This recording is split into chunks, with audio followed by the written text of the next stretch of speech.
You think you can save him? Lord Calith's voice cuts through the sterile air of the medical wing like a blade dipped in ice. A mere human nurse with your pathetic herbs and gentle touches? How utterly precious. Celeste's hands don't shake as she wrings out the cloth in the basin, though every instinct screams at her to lower her eyes, to bow, to flee. The vampire lord stands in the doorway of the quarantine chamber, his presence sucking the warmth from the room. He's dressed in black that seems to absorb light itself, his silver hair pulled back to reveal a face of such cruel beauty, it almost hurts to look at directly. His eyes, amber like ancient honey, fix on her with undisguised contempt. "With respect, my lord," she says, keeping her voice steady as she presses the cool cloth to the forehead of the dying man on the bed. "Someone has to try." Calith laughs, and it's the sound of winter claiming the last autumn leaf. "Respect? You offer me respect while ignoring my direct order to let nature take its course?" He steps into the room, and despite herself, Celeste's heart hammers against her ribs. He moves like smoke, like shadow, utterly silent until he's standing on the opposite side of the bed. This human is beyond saving. The crimson fever has already darkened his veins. Look at him. She does look. The man on the bed, Thomas, she learned from his daughter who'd begged outside the castle gates, is indeed dying. Black veins spider across his neck and face, pulsing with something that looks wrong.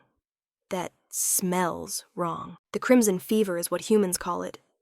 Vampires call it the culling sickness, nature's way of thinning the herd. "I've seen worse," Celeste says quietly, though it's a lie. She hasn't. But she learned long ago that confidence can carry you further than competence when dealing with those who want to see you fail. Have you now? Calith circles the bed with predatory grace. "Tell me, Celeste Thorne, newly appointed to my household, what exactly makes you believe you can achieve what my own physicians, vampires with 3 centuries of knowledge, have declared impossible?" The way he says her name makes her skin prickle, like he's tasting it, like he's already decided what it will sound like when he tears her apart for her insolence. "Your physicians rely on vampire medicine," she says, reaching for the small leather pouch she brought from the village. "This is a human disease. It requires human solutions." "Human folk remedies," he sneers. "Shall you dance around him 3 times while chanting? Perhaps bleed a chicken under the full moon?" Heat rises in Celeste's cheeks, but she forces it down. She's heard worse. Growing up in the village as the daughter of a healer meant hearing every insult, every accusation of witchcraft, every whispered rumor. When her mother died, Celeste inherited not just her knowledge, but her reputation. The woman who dealt in the old ways, the dangerous ways, the ways that actually worked. "Willow bark for the fever," she says, pulling items from her pouch. "Yarrow to slow the spread of infection. And this!" She holds up a small vial of dark liquid. Extract of nightshade, carefully prepared. Poison in large doses, but in small amounts, it can slow the heart enough to give the body time to fight. "Nightshade." Calith's eyes narrow. "You plan to poison my servant." "I plan to save him." "He's already poisoned, you fool." The crimson fever is toxin itself, generated by the bite of the marsh vipers in the lowlands. Every second it spreads deeper into his organs. "Your little herbs are like throwing rose petals at a dragon." Thomas moans on the bed, his skin gray beneath the black veins. His breath comes in shallow gasps. Celeste can smell death on him, that peculiar sweetness that comes when the body begins to shut down. She has maybe an hour, maybe less. "Then you have nothing to lose by letting me try," she says, meeting Calith's amber gaze directly. The temperature in the room drops. Frost creeps across the windows. Celeste's breath fogs in the suddenly frigid air. "Nothing to lose?" His voice is soft now, which is somehow worse than when he was mocking her. "Let me explain something, little human. Thomas is the father of Mara, who serves in my kitchens. Mara came to me weeping, begging for aid. Against my better judgment, I allowed him to be brought here, to my personal castle, to be cared for by my staff. If he dies, when he dies, it will be a mercy. But if you give her false hope, if you make her believe your pathetic human magic can save him, and then he dies anyway. He leans across the bed, and Celeste can see the points of his fangs as he speaks. Then you will have caused her greater pain than the disease itself. That I will not tolerate. Then stay, Celeste says. Watch. When I save him, you can apologize. For a moment, she thinks she's gone too far. The frost on the windows cracks with a sound like breaking bones. Caleth's eyes flash with something ancient and terrible. Then, incredibly, he laughs again. But this time it's different. Still cold, but there's something almost like appreciation in it. Very well, Celeste Thorne. I will stay. I will watch you fail, and then I will have you removed from my household and sent back to whatever provincial little village spawned you. He settles into a chair in the corner, folding his long limbs with inhuman grace. Proceed. Entertain me. Celeste turns back to Thomas, shutting out Caleth's presence. It's not easy. The vampire lord radiates power like a furnace radiates heat, an almost physical pressure against her senses. But she's treated patients before while their families watched, hovering with desperate eyes and trembling hands. This is just another observer, just another doubter. She mixes the nightshade extract in water, 3 drops, no more, and carefully drips it between Thomas's cracked lips. His throat works reflexively, swallowing. Then she takes the yarrow, crushing it between her palms to release the oils, and presses it directly against the worst of the black veins on his neck. You're putting weeds on him, Caleth observes from his corner. How clinical. She ignores him, reaching for the willow bark. This she brews into a quick tea, using water she heats with a candle flame. The scent fills the room. Earthy, bitter, alive. While it steeps, she checks Thomas's pulse. It's thready, weak. The nightshade is taking effect, slowing his heart. Good. His body is racing toward death. She needs to slow everything down, give his natural defenses time to mount a counterattack. His pulse is fading, Caleth says. Congratulations. You're hastening his demise. His pulse is stabilizing, Celeste corrects. There's a difference between weak and steady versus weak and erratic. She works methodically, performing each step exactly as her mother taught her. Measure twice, act once. Never rush, even when death is breathing down your patient's neck. The willow bark tea goes between Thomas's lips 1 careful spoonful at a time. The yarrow poultice gets changed every few minutes, each time with fresh herbs.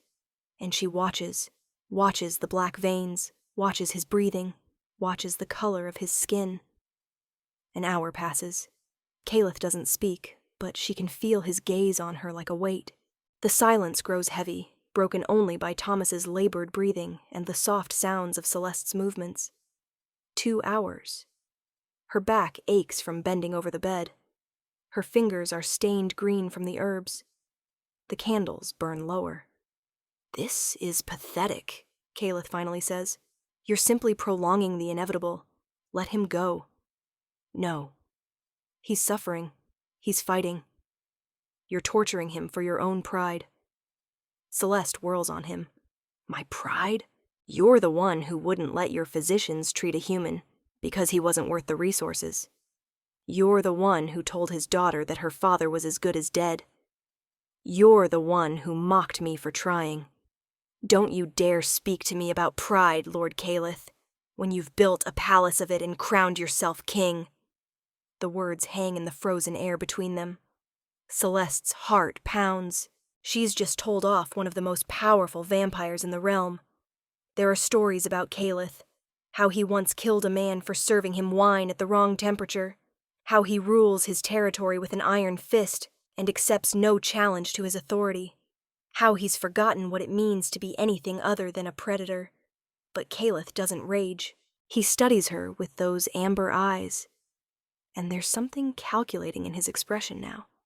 Something almost interested. You have fire in you, he says quietly.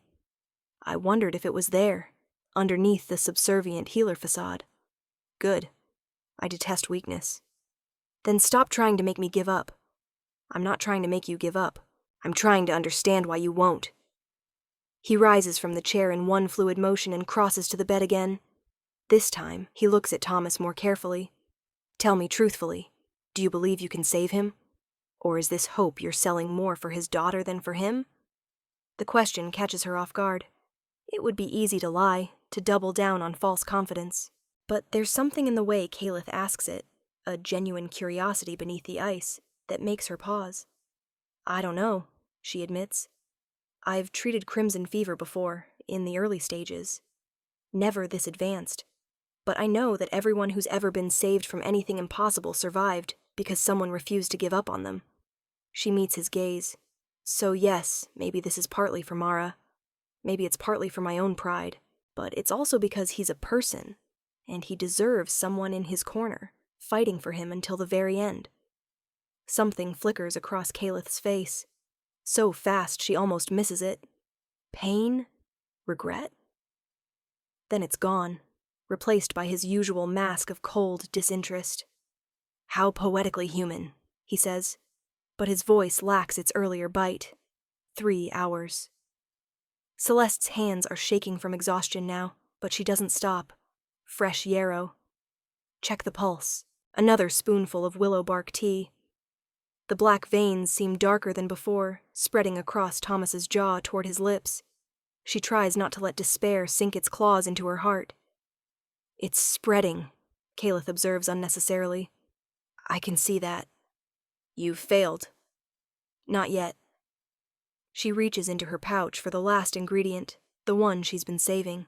It's a single root, twisted and pale, that she dug from the cemetery behind her village church 3 nights before the new moon. Deathroot, her mother called it. The plant that grows between worlds. It's dangerous, toxic if prepared wrong, useless if prepared too cautiously. She's only used it once before, and it nearly killed her patient before saving them. But Thomas is out of time. She begins to scrape shavings from the root with her knife, collecting them in a small copper dish. Caliph leans closer, watching. That's deathroot, he says, and for the first time there's something like alarm in his voice. Are you insane? That's forbidden in most human settlements. It kills more patients than it cures. Then he's in good company, Celeste says, because he's dying anyway. She adds 3 drops of water to the shavings, mixing them into a paste with the flat of her blade. Her mother's voice echoes in her memory. Deathroot calls to death itself. It draws out the poison, the disease, the corruption, but it demands a price. The patient must want to live more than the sickness wants to kill them. If their will is weak, the deathroot will take them instead.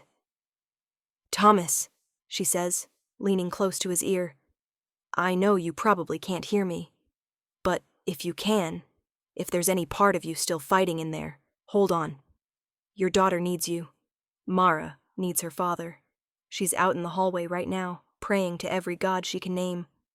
Don't leave her. Not yet. Not like this.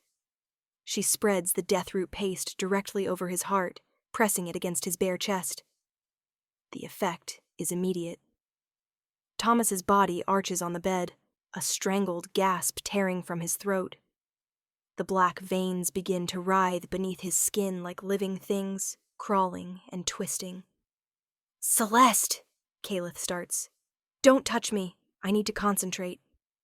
She places her hands over the paste, feeling the heat building beneath her palms. This is the dangerous part. The deathroot is drawing the poison toward the surface, pulling it out of his organs and blood. But if it moves too fast, it will stop his heart. If it moves too slow, the fever will dig deeper, fighting back. She has to guide it. Her mother taught her how. Visualization, will, intention. Some called it magic. Her mother called it listening to what the body wants to do and helping it along. Thomas convulses again. His eyes snap open, but they're pure white, rolled back in his head. Black liquid begins to seep from his pores where the veins are darkest. It stinks of rot and venom. His heart is failing, Caliph says. She can hear tension in his voice now, the cold facade cracking. Celeste, stop this. You're killing him. Not yet, I'm not. She presses harder, willing the poison out. In her mind's eye, she pictures it like drawing venom from a snake bite, pulling, extracting, forcing it toward the surface. Her hands grow hot, then burning, then painful. The black liquid oozes faster now, pooling beneath Thomas's back, dripping onto the white sheets. And then, suddenly, he gasps. A real breath, deep and clear. The black veins begin to fade. Celeste doesn't dare believe it yet. She keeps her hands in place, keeps guiding, keeps pulling. More poison surfaces and seeps away. Thomas's skin begins to regain color, the gray fading to pale pink. His breathing steadies, deepens. The black veins continue to retreat, pulling back from his face, his neck, his chest. 5 minutes pass, then 10. The change is unmistakable now. Thomas is healing. Celeste finally removes her hands, staring down at her patient in exhausted disbelief. The black veins are still there, but faint now, like bruises in their final stages. His breathing is regular. His heartbeat, when she checks his pulse, is stronger than it's been since he arrived. Impossible, Caleth breathes. Celeste turns to look at him. The vampire lord is staring at Thomas with an expression she can't quite read. Shock, certainly, but something else too. Something that looks almost like wonder. Not impossible, she says quietly. Just difficult. Before Caleth can respond, Thomas's eyes flutter open. They're bloodshot and confused, but they're focused. Alive. Where? He croaks. Shh, Celeste soothes, reaching for water. Don't try to speak yet. You're in Lord Caleth's castle. You've been very sick, but you're going to be all right now. Mara? His voice is barely a whisper. Your daughter is safe. I'll bring her to you soon. Rest now. Thomas's eyes drift closed again, but this time it's natural sleep, not the comatose state of the dying. His chest rises and falls steadily. Celeste allows herself a moment to simply breathe, to feel the relief flooding through her body. She saved him. She actually saved him. When she looks up, Caleth is standing completely still, his amber eyes fixed on her with an intensity that makes her breath catch. The temperature in the room is normal again. She hadn't even noticed the frost melting away. He starts, then stops. Starts again. I've never seen anyone cure crimson fever at this stage. Not vampire physicians with all their knowledge. Not the most skilled healers in the capital. Never. I had a good teacher, Celeste says simply. Your mother. It's not a question. Caleth moves to the window, looking out at the night-darkened grounds. I had her investigated when I hired you, of course. Helena Thorne, renowned healer. Accused of witchcraft multiple times, but never convicted. Died 3 years ago under suspicious circumstances. Celeste's jaw tightens. She fell ill. She died. There was nothing suspicious about it. No? Caleth glances back at her. A woman who could cure diseases no one else could touch suddenly succumbs to a common fever? Forgive my skepticism. What are you implying? I'm implying nothing. I'm stating a fact. Your mother was murdered, most likely poisoned by someone who feared her abilities. And now I'm looking at her daughter, who just performed what amounts to a miracle in my own castle, and I'm wondering. He turns fully to face her.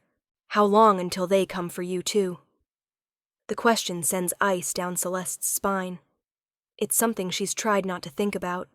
The whispers in the village, the way people cross themselves when she passes, the fear in their eyes even as they beg for her help. Her mother's death was suspicious. Too sudden, too convenient, happening right after she'd saved the mayor's son from a wasting sickness the town doctor had declared terminal. That's why I took this position, she admits. Why I left the village. I thought, inside a vampire lord's castle, I'd be safe from human superstition. Ah, Caleth's lips quirk in something that might be a smile.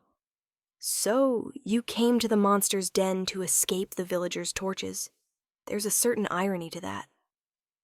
Are you a monster, Lord Caliph? It's a bold question, probably too bold. But she's exhausted, wrung out from the healing, and the walls she usually keeps around such thoughts have crumbled. He considers it seriously. Yes, he says finally. By most definitions, certainly. I've lived 300 years. I've killed more people than you've probably met. I feed on blood and command the night. Monster is an appropriate term. He pauses. But I don't kill healers. I don't burn talented women out of fear and ignorance. So perhaps I'm a preferable sort of monster. That's not exactly a ringing endorsement of your character. I'm not trying to endorse my character. I'm trying to... He trails off, seeming frustrated. I owe you an apology. Celeste blinks. I'm sorry, what? An apology. I mocked you. I tried to stop you from helping Thomas. I called your skills pathetic and your methods worthless. I was wrong. The words sound like they physically pain him to say. You saved a man I'd declared unsavable. You did it with herbs and knowledge and sheer bloody-minded determination. I was impressed. You have a strange way of showing impression. Yes, well, I'm not known for my warmth. He moves away from the window, coming to stand near her. Up close, she can see details she'd missed before. The faint lines at the corners of his eyes that suggest he's older than his smooth face would indicate. The way his silver hair has darker threads woven through it. The small scar cutting through his left eyebrow. I'm making this worse, aren't I? Considerably. He laughs. A real laugh this time, not the cold mockery from earlier. It transforms his face, making him look younger, almost human. I deserve that. Let me start over. Celeste Thorne, you are clearly a healer of exceptional skill. I was a fool to doubt you, and a greater fool to try to stop you. This household is lucky to have you, and I will make certain everyone knows it. Everyone? Everyone, he confirms. By tomorrow morning, every vampire and human in this castle will know that you cured crimson fever through your skill and knowledge. You'll have resources, respect, and protection. Anyone who threatens you threatens me. It's a generous offer. More than generous, really.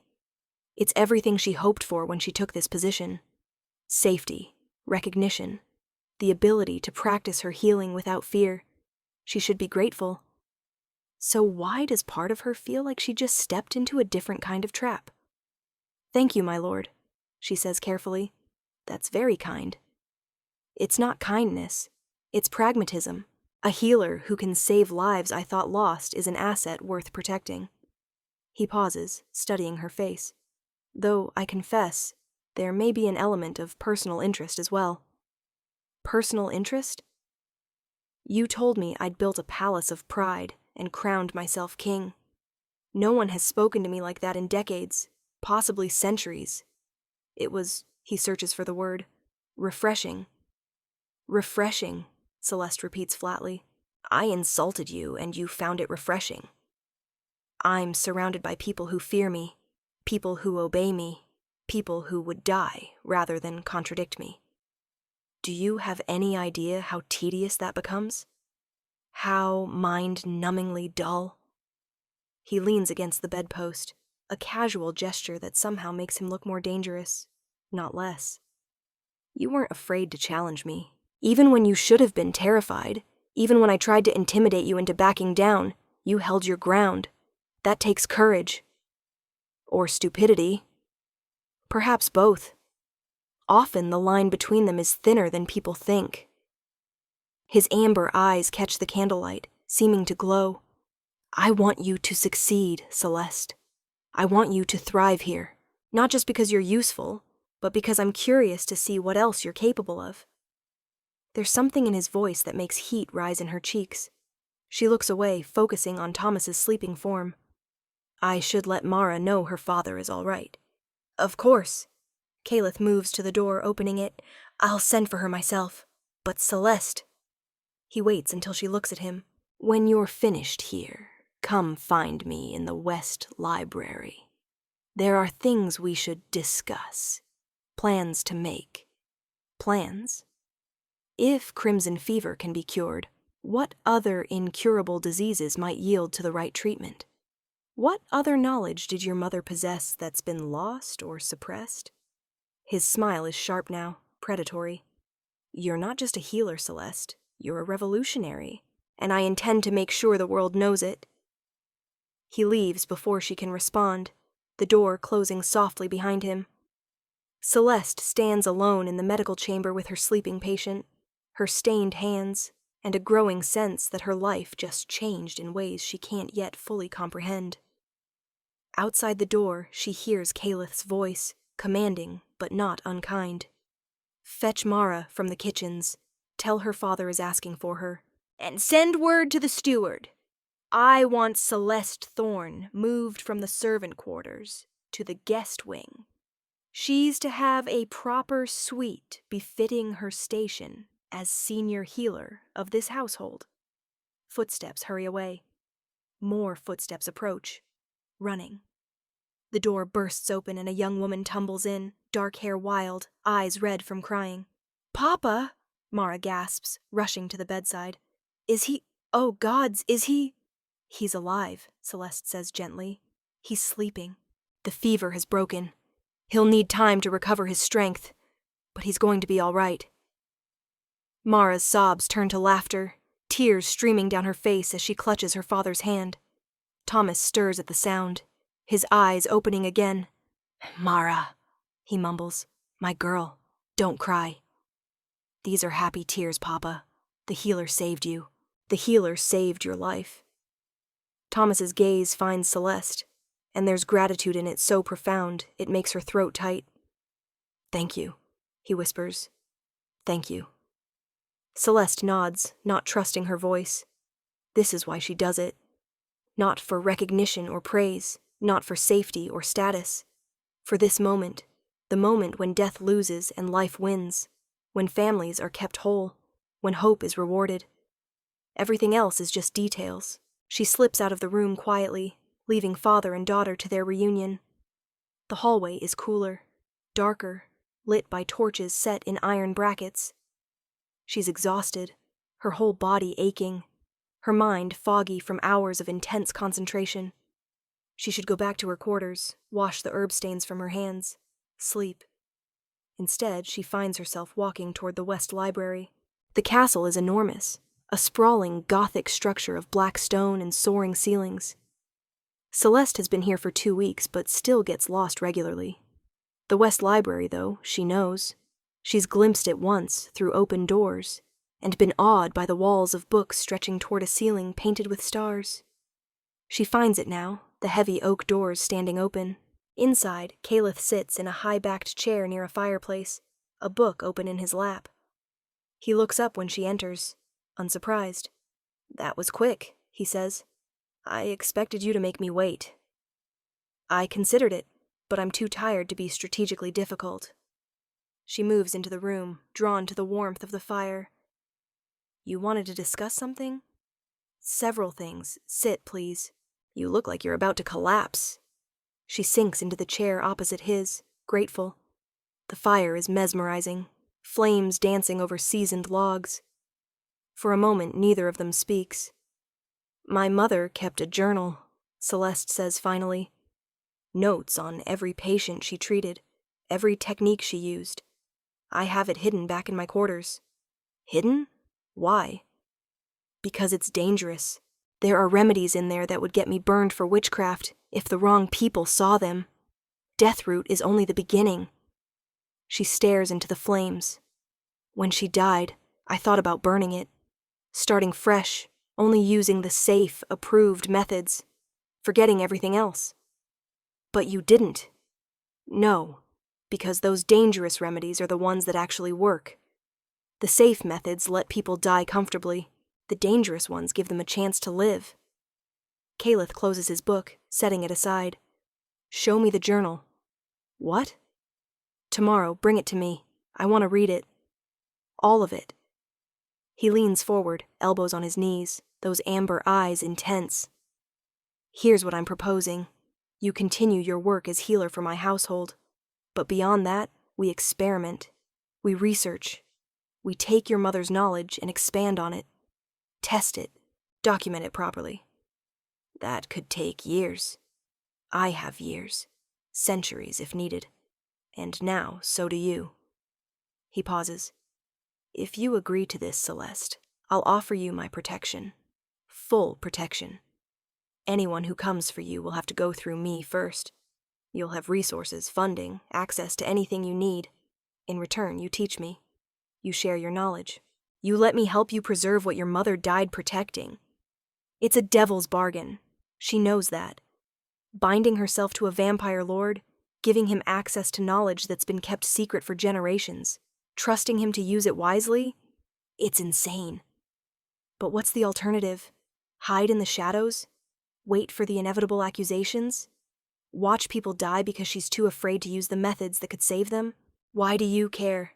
She asks. About preserving healing knowledge, I mean. You're immortal. Disease doesn't threaten you. No, he agrees, but it threatens everyone I rule. Every human in my territory. Every person who depends on me for protection. His jaw tightens. A century ago, a plague swept through the southern provinces. Thousands died. I had all the gold in the world, all the power, all the military might, and I couldn't stop it. I could only watch as villages were decimated. Watch as my people suffered. You call them your people, Celeste observes. Not subjects. Not cattle. They're under my protection. That makes them mine to defend. He looks at her. I'm a predator, Celeste. I won't pretend otherwise. But I'm a predator who values a thriving territory over a dying one. Healthy humans are better for everyone, including vampires. So yes, I care about healing knowledge, and I care about keeping alive the people who possess it. There's logic to it. Cold logic, perhaps, but logic nonetheless. And underneath the pragmatism, she thinks she detects something else. Genuine regret about those deaths a century ago. Real determination to prevent it happening again. I need guarantees, she says, in writing, that I won't be used to create poisons or weapons, that my work won't be used to harm people. Done. I'll have the contracts drawn up tomorrow. And I need access to your library, all of it. If I'm going to research properly, I need historical texts, medical treatises, everything. Granted, I'll give you a master key. And, she hesitates on this last one, I need to be able to continue treating anyone who asks for help. Rich or poor, vampire or human, I won't turn away patients because they can't pay. Caleth's expression softens slightly. That's non-negotiable for you? Completely non-negotiable. Then we'll build you a clinic, here in the castle grounds, accessible from the outside so people can come without entering the main fortress. You'll have staff, supplies, everything you need. He stands, moving to a side table where a decanter of wine sits with crystal glasses. He pours 2 glasses, bringing her one. 2 new partnerships? Celeste takes the glass, studying the dark red wine. For a moment she wonders if this is all some elaborate joke, if Caleth is playing with her, if tomorrow she'll wake up in a dungeon somewhere. But his expression is serious, open in a way it hasn't been before. The cold mockery is gone, replaced by something that looks like genuine interest, like hope. 2 new partnerships, she agrees, raising her glass. They drink. The wine is excellent, probably worth more than she used to make in a month. It's warm and rich, sliding down her throat like velvet. You should sleep, Caleth says. You've had an exhausting day, and tomorrow will be busier. Word will spread about what you did. There will be questions, petitions, probably demands from nobles who suddenly remember they have mysterious ailments that need curing. Wonderful, Celeste mutters. Don't worry, I'll handle the demanding nobles. You focus on the actual healing. He moves to the door, pausing there. Your new quarters are ready. 3rd floor, east wing, the blue suite. There's a bath drawn if you want it, and a maid waiting to help you settle in. That's really not necessary. Yes, it is. You're not a servant, Celeste. Stop thinking like one. His voice is firm. You saved a man's life tonight. You impressed a vampire lord who hasn't been impressed in half a century. You earned every luxury I'm offering you. He leaves before she can argue further, the door closing with a soft click. Celeste sits alone in the library, wine glass in hand, staring at the dancing flames. Her life changed tonight. She can feel it in her bones, in the electric charge in the air, in the way her heart won't stop racing. Caliph is dangerous. She's not naive enough to forget that. But he's also offering her something she's never had before. Freedom. The freedom to heal without fear, to research without persecution, to be who she is without hiding. She finishes her wine and stands, exhaustion pulling at her limbs. The blue suite. 3rd floor, east wing. She should be able to find that. The castle is quieter at this hour, most of the servants and household members asleep. She passes a few night guards, who nod respectfully. Word has already spread, apparently. One even murmurs, "Thank you for saving Thomas, miss. He's a good man." The blue suite is aptly named. The bedroom is decorated in shades of sapphire and silver, with a 4-poster bed that looks absurdly comfortable and windows overlooking the moonlit gardens. The promised bath waits in the adjacent room, steam rising from water scattered with rose petals. A young maid is indeed waiting, but Celeste gently dismisses her. She needs silence, solitude, time to process everything. She sinks into the bath, letting the hot water unknot her muscles and wash away the herb stains and the smell of sickness. The events of the night replay in her mind. Calith's mockery, Thomas's dying body, the desperate gamble with Deathroot, the black veins retreating, the impossible becoming possible, and Calith's eyes on her, amber and intense, as he offered her the world. She should be suspicious. She should be terrified. Instead, she feels alive. More alive than she's felt since her mother died. Like she's finally stepped out of the shadows and into the light, even if that light comes from a vampire's castle. 3 days later, the castle is in an uproar.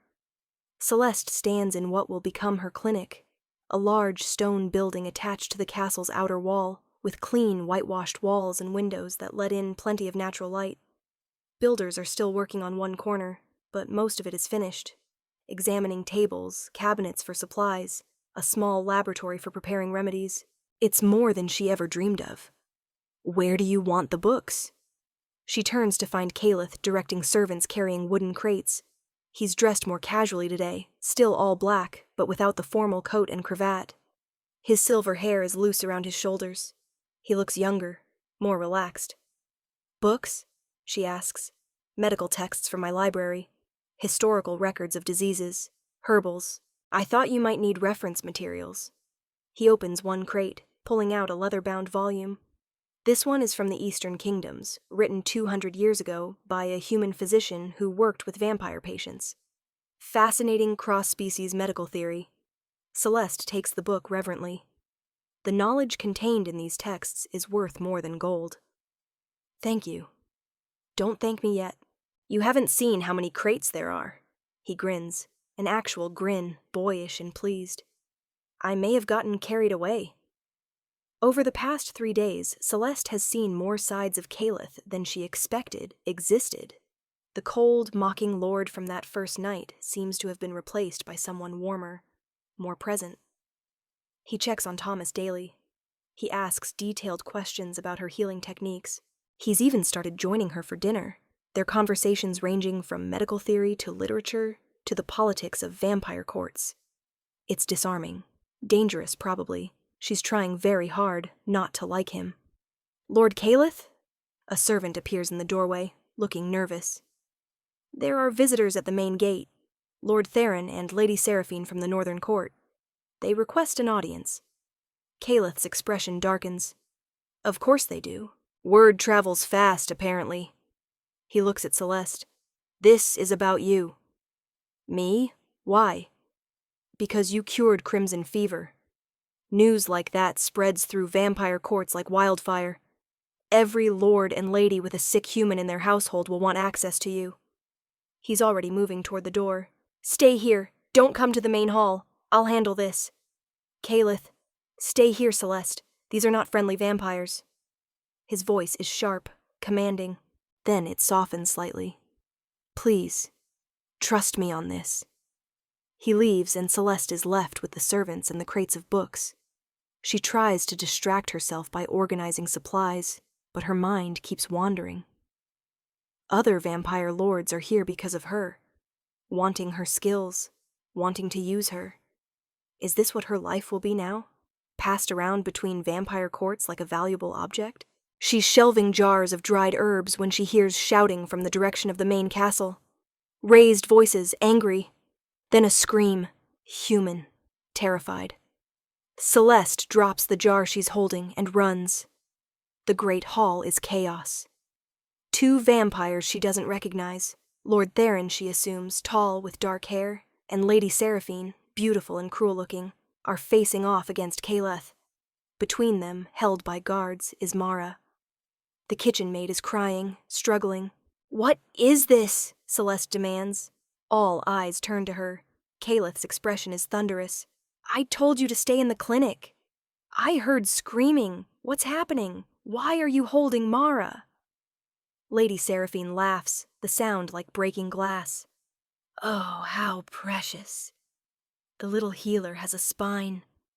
Tell me, dear, how much would you charge to cure my sick servant? Name your price." "I don't charge people for healing." "No? How noble. But surely you can make exceptions. My servant is quite valuable to me, worth considerable gold." "Then bring them to my clinic when it opens. I'll treat them." "Actually," Lord Theron says smoothly, "we thought we'd make a counter-offer. We'll take the maid, Mara, is it? As insurance. You heal our servant, we return her unharmed." Celeste's blood turns to ice. "That's kidnapping. That's leverage. We can't have you playing favorites, healing Caleth's humans while ours die. So we'll keep one of his, and you'll do as we ask." "Like hell," Caleth snarls. His hands are glowing with frost, ice crystals forming in the air around him. "You come into my castle, threaten my people, and expect me to allow it? Leave, now, before I forget the laws of hospitality." "We're not threatening anyone," Lady Seraphine purrs. "We're simply ensuring cooperation. If the healer is as good as rumored, our servant will be cured quickly and the maid returned. Everyone wins." "No one wins," Celeste says, her voice shaking with rage. "You don't get to use innocent people as leverage. You don't get to threaten and extort. If you want my help, you ask, politely. And if we don't feel like asking politely?" Lord Theron moves faster than Celeste can track, suddenly beside her. His hand closes around her wrist, cold and crushing. "Perhaps we should take both, the healer and the maid. I'm sure Lord Caleth won't mind sharing." The temperature drops so fast that ice forms on the walls. Caleth's eyes are glowing now, inhuman and terrifying. "Remove your hand from her." The words are spoken quietly, but they carry absolute death in them. Celeste has never heard anything so frightening. Lord Theron must hear it too, because he releases her wrist, stepping back. "This is ridiculous," Lady Seraphine says. "She's just a human healer." "Since when do you care so much about your servants, Caleth?" "Since they became mine to protect," Caleth says. The ice around him spreads, creeping across the floor. "You will leave my castle. You will leave my territory. If you approach either of these women again, if you threaten anyone under my protection, I will consider it an act of war. Are we clear?" "You'd start a war over a human?" Lord Theron looks genuinely baffled. "I'd start a war over the principle that guests don't assault their hosts. I'd start a war over the principle that healers shouldn't be threatened or coerced. I'd start a war over a dozen principles you've just violated." Caleth's smile is all fangs. "But yes, if it helps you understand, I'd start a war over these specific humans. So leave. Now." For a moment, Celeste thinks they'll fight. The air crackles with power, vampire abilities barely held in check. Then Lady Seraphine sighs dramatically. "Very well, we'll find another healer. But Caleth, you're making enemies over nothing." "They're not nothing to me." The visitors leave, their guards following. The moment they're gone, Calith's power dissipates, the ice melting into water that pools on the stone floor. He turns to Mara, who's still shaking. "Are you hurt?" No, my lord. Just scared." "Go to the kitchens. Have cook give you something sweet and strong. Take the rest of the day off." He waits until she's gone, then rounds on Celeste. "Are you all right? Did he hurt you?" "I'm fine. My wrist is a little sore, but nothing's broken." She's still processing what just happened. "You threatened war for us." "I meant it too." "Calith, they could have killed us. Killed you. Why would you risk that?" "Because some things are worth the risk." He reaches for her wrist gently, examining where Lord Theron grabbed her. There are bruises forming, dark purple shadows. His expression goes cold again. "I should have killed him." "No, you shouldn't have. That really would have started a war." "Perhaps, but he wouldn't have touched you again." He meets her eyes, and there's something raw in his gaze. "I told you I'd protect you, Celeste. I don't make promises lightly. I'm starting to understand that." They stand there in the great hall, alone now except for a few distant servants. Celeste's heart is still pounding from the confrontation, but it's not fear making it race anymore. It's something else, something dangerous and foolish and entirely unwelcome. She's starting to care about him. About Calith, the vampire lord who mocked her, then respected her, then defended her, who reads medical texts with genuine interest and builds her a clinic and threatens war to keep her safe. This is a problem. "I should get back to the clinic," she says, pulling her hand from his gentle grip. "Those books won't organize themselves." "I'll come with you. We should discuss security protocols. If Theron and Seraphine tried this, others will too. Calith, you can't spend all your time guarding me. Watch me." And he does. For the next week, Calith is a constant presence. He's there when she opens the clinic doors for the first time, when the first patients arrive. He's there when a mother brings a child with a terrible cough, when an old man comes with joint pain, when a young woman arrives with a rash no one else could cure. He doesn't interfere. He simply watches, learns, asks questions. At night, they dine together in the library, talking for hours. She learns that Calith was turned into a vampire during a war 300 years ago, that he has a younger sister he hasn't seen in decades, that he loves music but can't play an instrument to save his life. She tells him about growing up as a healer's daughter, about the first time she saved a life, about her fear that she'll never be as skilled as her mother was. "You're already more skilled than she was," Calith says one evening. They're sitting by the fire again, a ritual now. "You saved Thomas from something she never encountered. Only because I had her notes to work from." "No, you had her foundation, but you went beyond it. You took a risk with Deathroot that she might not have taken. You believed in yourself enough to try." He leans back in his chair, studying her. "That's not just skill, Celeste. That's courage. Or stupidity. I still can't tell which. Definitely both." He grins. "That's what makes you dangerous." "Dangerous? Me?" "Absolutely. You're dangerous to the status quo, to accepted wisdom, to everyone who believes that some things are impossible." His expression grows serious. "You're dangerous to me, too." "How?" "Because you make me want things I thought I'd forgotten how to want." The words hang in the warm air between them. Celeste's breath catches. She should ask what he means, should establish boundaries, should remember that he's a vampire lord, and she's a human healer, and nothing can happen between them. Instead, she says, "What kind of things?" Calith rises from his chair, moving to stand before her. He offers his hand. "Dance with me." "What?" "There's no music." "Then we'll make our own." She shouldn't take his hand. It's a terrible idea. But she does anyway, letting him pull her to her feet. His hand is cool against hers, his other hand settling at her waist, and then they're swaying, moving to a rhythm only they can hear, there in the library, with the fire crackling and the books watching from their shelves. "I haven't done this in a century," Calith murmurs. "I'd forgotten how pleasant it could be." "Dancing?" No, wanting someone's company for reasons that have nothing to do with politics or power. He pulls her slightly closer. You asked what things I want. I want more nights like this. More conversations that challenge me. More chances to watch you work and be amazed.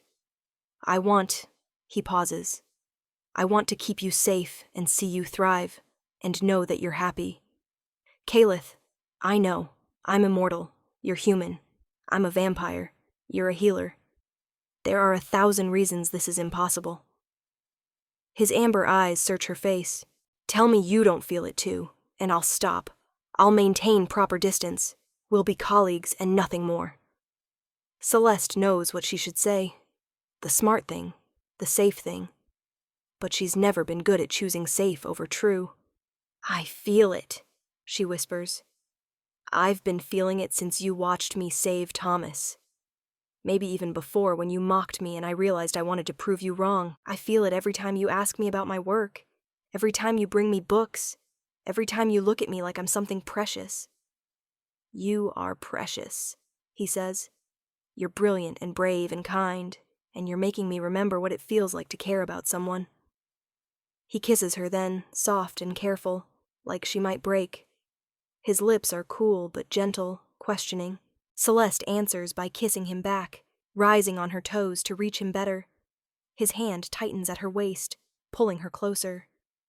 The kiss deepens, grows heated despite his cool skin. When they finally break apart, both breathing hard, Caleth rests his forehead against hers. This is dangerous, he says. I know. People will talk. Other vampire lords will see you as leverage against me. I know. Your life will get complicated. It's already complicated. He laughs, and she feels it rumble through his chest. Fair point. All right then, we'll be dangerous and complicated together. Together, she agrees. The clinic opens officially 2 weeks after Celeste saved Thomas. The courtyard outside is packed with people. Humans from the village, servants from the castle, even a few vampires who've come out of curiosity. Caleth stands with Celeste at the clinic door, his hand at her back, a subtle but clear gesture of support and protection. Citizens of Shadowmere, he says, his voice carrying across the crowd. Today marks the beginning of something new. This clinic, under the direction of Master Healer Celeste Thorne, will provide medical treatment to anyone who needs it. Human or vampire, rich or poor. You will not be turned away. You will not be judged. You will simply be healed to the best of our abilities. There's murmuring in the crowd. Celeste can see skepticism on some faces, hope on others. Some of you may have heard that Miss Thorne cured crimson fever, Caleth continues. That she saved a man every other physician had declared beyond help. This is true. I witnessed it myself.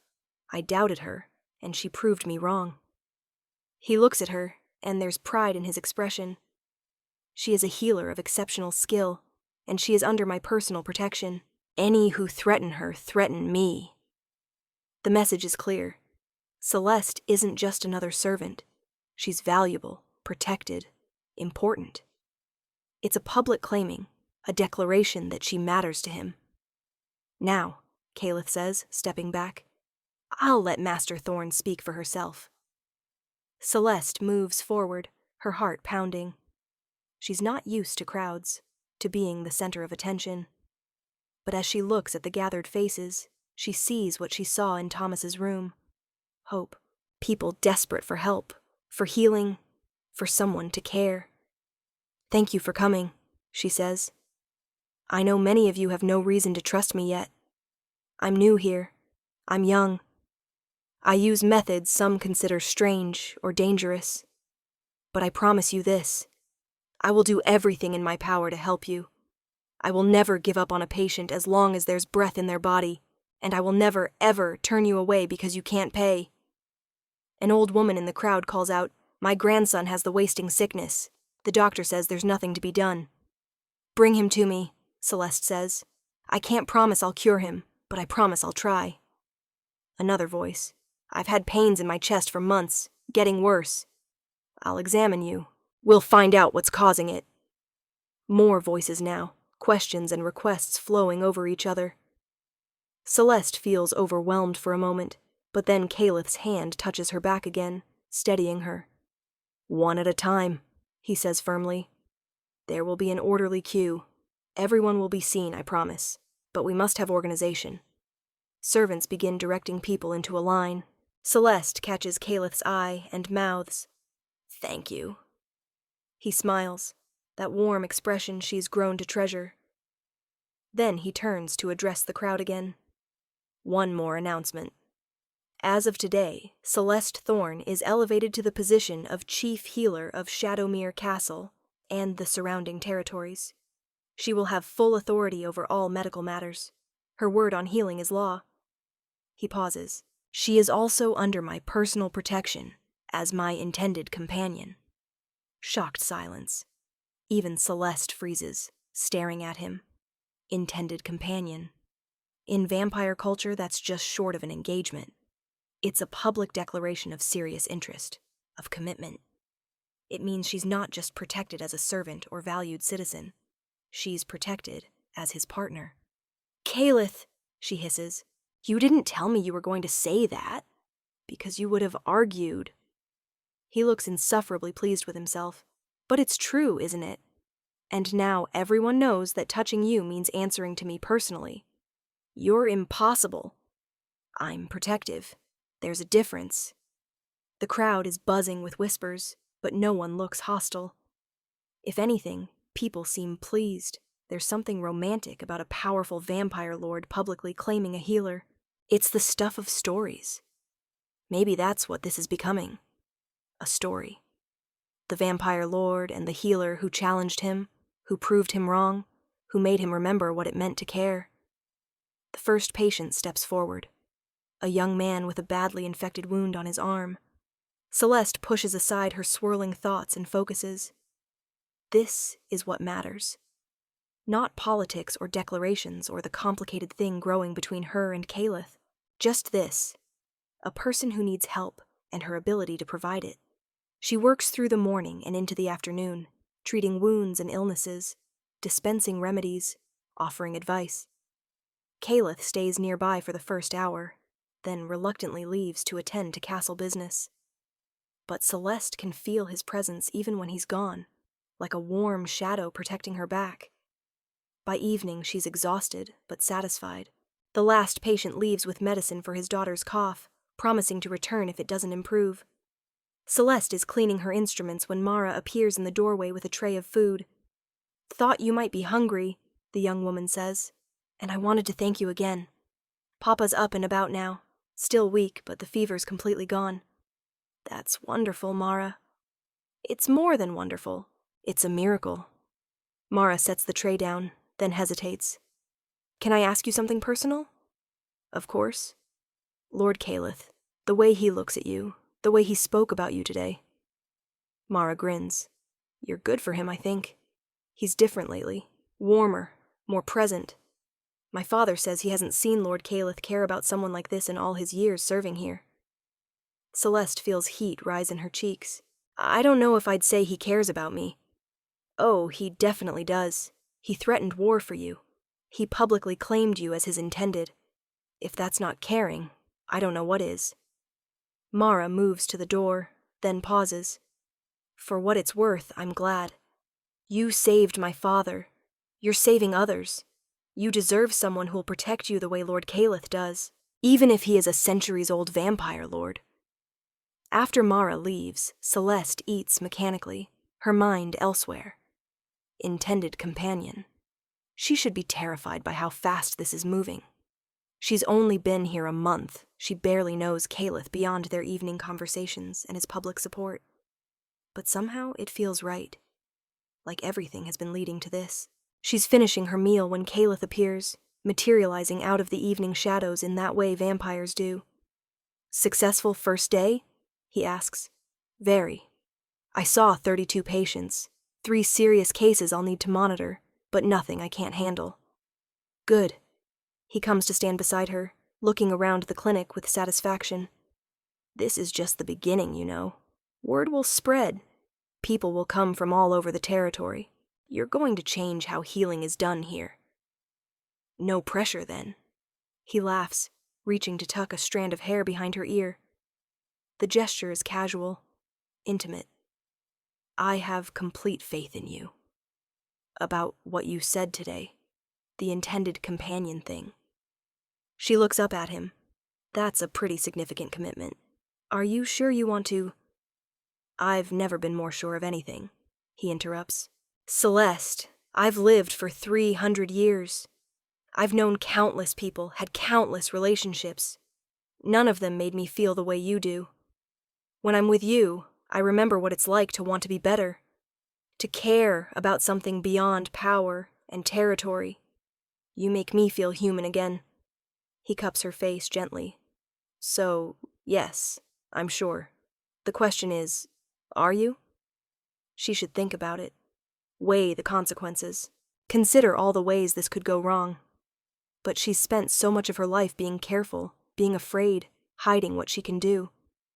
With Caliph, she doesn't have to hide. She can be fully herself, healer, risk-taker, challenger of impossible odds. I'm sure, she says. His smile is brilliant, transforming his usually composed face into something young and joyful. He kisses her there in the clinic, surrounded by jars of herbs and medical instruments, and Celeste thinks that this is the real miracle. Not curing crimson fever, not defying the impossible, but this, finding someone who sees all of her, accepts all of her, protects all of her. Someone who was a stranger a month ago and feels like home now. When they finally break apart, Caliph pulls her close, resting his chin on her head. Thank you, he murmurs. For what? For not giving up on Thomas. For challenging me. For being brave enough to come here, to take a chance on working for a vampire lord everyone says is cold and heartless. He laughs softly. For proving me wrong in the best possible way. You're not that cold, Celeste says. Or heartless. You just needed someone to remind you. Maybe. Or maybe I just needed you. They stand there as darkness falls completely, the clinic windows glowing with candlelight, the castle looming behind them. Somewhere in the distance, a nightingale sings. The air smells of herbs and possibility. Celeste thinks about her mother, about the journal hidden in her quarters, about all the knowledge waiting to be discovered and shared. She thinks about the patients she'll treat, the lives she'll save, the difference she can make now that she has resources and protection. And she thinks about Caliph, about the way he looks at her like she hung the stars, about the cold vampire lord who turned out to have the warmest heart. Come on, he says, pulling back. I have something to show you. Now? It's late. Trust me. He leads her through the castle, up winding stairs to a tower she hasn't explored yet. At the top is a round room with windows on all sides and a ceiling that opens to the sky. It's full of books and instruments, telescopes, astrolabes, star charts. An observatory, Celeste breathes. My private retreat. No one comes here except me. He walks to a telescope, adjusting it. Look. She peers through the eyepiece. The moon fills her vision. So close she feels like she could touch it. Its surface is brilliant, cratered, beautiful. It's incredible, she says. I come here when I need perspective, when politics and power games become too much. The stars remind me that I'm small, that all of this is temporary. He comes to stand behind her, his arms around her waist. I've never brought anyone here before. Never? Never. This place is sacred to me, private. But I want to share it with you. He turns her to face him. I want to share everything with you, Celeste. My castle, my resources, my knowledge. My heart, such as it is. Your heart is bigger than you think, she says softly. Only because you're teaching me to use it again. They kiss under the open sky, with stars watching and the moon bearing witness, and Celeste knows, with absolute certainty, that this is where she belongs. Not in hiding, not in fear, but here, with him, building something new together. Later, much later, as they descend from the tower hand in hand, Calith says, "I heard from my contacts in the capital. Other vampire lords are taking notice of what we're doing here. Some are curious. Some are threatened. There will be challenges ahead. I know. And you're not afraid?" "Oh, I'm terrified," Celeste admits. "But I'm not letting fear stop me anymore. I've got a clinic to run, knowledge to preserve, patients to heal. And I've got you to help me fight whoever tries to stop me." "Always," Calith promises. "For as long as you'll have me." "That might be a very long time." "I hope you're prepared." "I've got nothing but time," he grins at her. "And I can't think of a better way to spend it than watching you change the world, one healed patient at a time." They reach her quarters. She still thinks of the blue suite as too grand, too much. But Calith refuses to let her move back to the servants' wing. At her door, he kisses her again, tender and sweet. "Sleep well," he says. "Tomorrow we start documenting everything in your mother's journal. Building a proper medical library, planning the research projects." "Tomorrow," she agrees. "Tonight I'm just going to enjoy the fact that I survived my first month here." Survived and thrived. He brushes his thumb across her cheek. "I'm proud of you." The words settle warm in her chest. When was the last time someone said they were proud of her? Her mother, maybe. Years ago. But hearing it from Calith, the man who mocked her, then believed in her, then fell for her, means everything. She watches him walk away down the corridor, his silver hair gleaming in the candlelight. Then she enters her quarters, closing the door behind her and leaning against it with a smile she can't quite suppress. A month ago, she was hiding in a village, afraid of being discovered, of being accused, of meeting the same fate as her mother. Now she has a clinic, resources, protection, and purpose. Now she has Calith. Now she has hope. She changes into her nightgown and climbs into the enormous bed. But sleep is elusive. Her mind races with plans, with possibilities. She'll need to train assistants eventually. She'll need to travel to collect rare herbs. She'll need to establish relationships with other healers, build networks of knowledge sharing. And she'll need to be careful. Because Calith was right. Other vampire lords will see her as valuable, as leverage, as something to be controlled or possessed. There will be more incidents like with Theron and Seraphine, more challenges to face. But she won't face them alone. She has Calith, who threatened war to protect her. She has Mara and Thomas and the other castle staff who've accepted her. She has patients who trust her, who believe in her skills. She has everything she needs to succeed.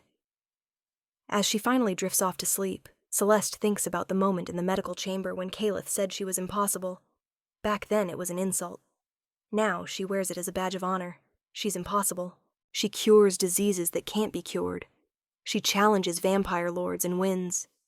She takes risks that shouldn't work but do. She falls for ancient, dangerous immortals, and somehow makes it work. Impossible is just her starting point. From there, she'll change everything. And somewhere in the castle, in his own chambers, Calith lies awake thinking similar thoughts. About the woman who challenged him, who proved him wrong, who's teaching him to care again. About how his cold, ordered life has been turned upside down by a human healer with gentle hands and a spine of steel. About how, for the first time in centuries, he's looking forward to tomorrow. Not because of power or politics or the games vampires play, but because tomorrow he'll see Celeste again, watch her work, learn from her, protect her, love her. Tomorrow, and all the tomorrows after that, for as long as she'll have him. Which, if he has anything to say about it, will be forever. Human lifespans are so terribly short, but there are ways to extend them if one has vampire blood and resources and determination. It's dangerous, unpredictable, not something to be undertaken lightly. But for Celeste, for the impossible woman who saved a dying man and captured the heart of a vampire lord, Calith would risk anything, even impossibility itself.